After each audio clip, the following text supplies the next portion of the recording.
Bonjour, je suis Guillaume Demorand, journaliste spécialisé en généalogie. Je vais vous parler aujourd'hui d'un sujet qui me tient à cœur, c'est la résolution de cold case par la généalogie génétique. La généalogie génétique, vous connaissez, mais connaissez-vous la généalogie génétique à vocation policière? C'est une méthode inventée aux États-Unis par une généalogiste californienne.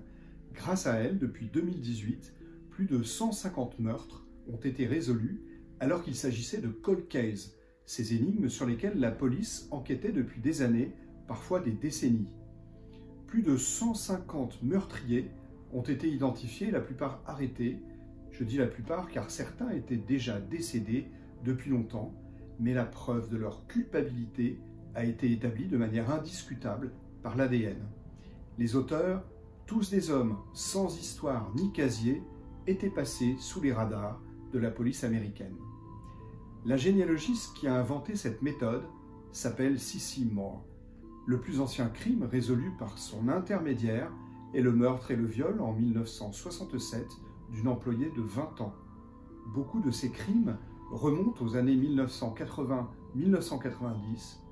Le premier procès d'un criminel arrêté en 2018 grâce à Cissy Moore a débouché en juin 2019 sur la condamnation à la prison à vie de William Earl Talbot pour un double meurtre commis en 1987 sur un jeune couple. Comment ça marche? Qu'est-ce que c'est que cette méthode? Le secret de Cissy Moore, c'est une savante combinaison qui mêle ADN et recherche d'ancêtres.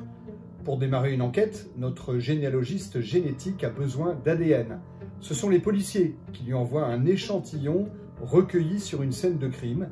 C'est l'ADN d'un suspect dont l'identité est inconnue. Personne ne sait qui c'est, mais il s'agit de l'une des dernières personnes à avoir vu vivante la victime.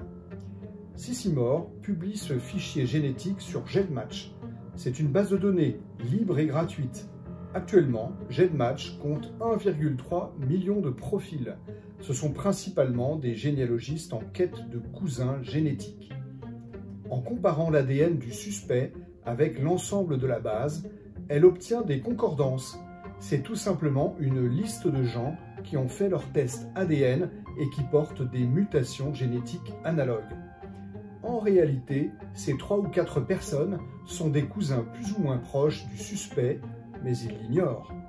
Alors que l'identité du tueur reste inconnue, ses cousins sont eux parfaitement identifiés. Il ne reste plus qu'à faire de la généalogie pour retrouver le nom de l'assassin.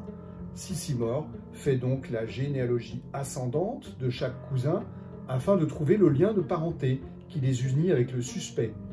Elle remonte jusqu'à l'ancêtre commun de tous ces gens. Cela peut être les grands-parents ou les arrière-grands-parents ou plus loin encore. Elle fait ensuite de la généalogie cette fois-ci descendante. Elle dresse la liste de toutes les personnes qui descendent de ce couple commun. Cette liste peut comporter des dizaines de gens. Parmi eux figure immanquablement le tueur. C'est là que s'arrête le travail de Cissy Moore.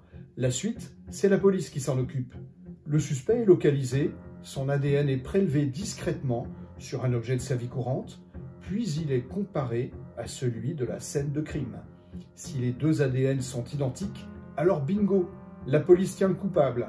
C'est tellement imparable que tous les suspects arrêtés par cette méthode, ils ont avoué même 40 ans après les faits.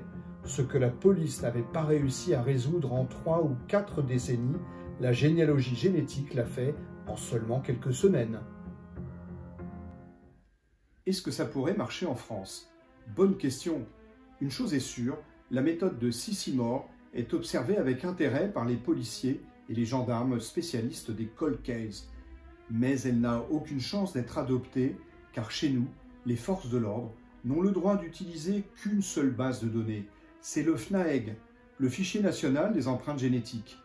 Il recense environ 3,5 millions de profils, uniquement des personnes mises en cause dans une affaire judiciaire.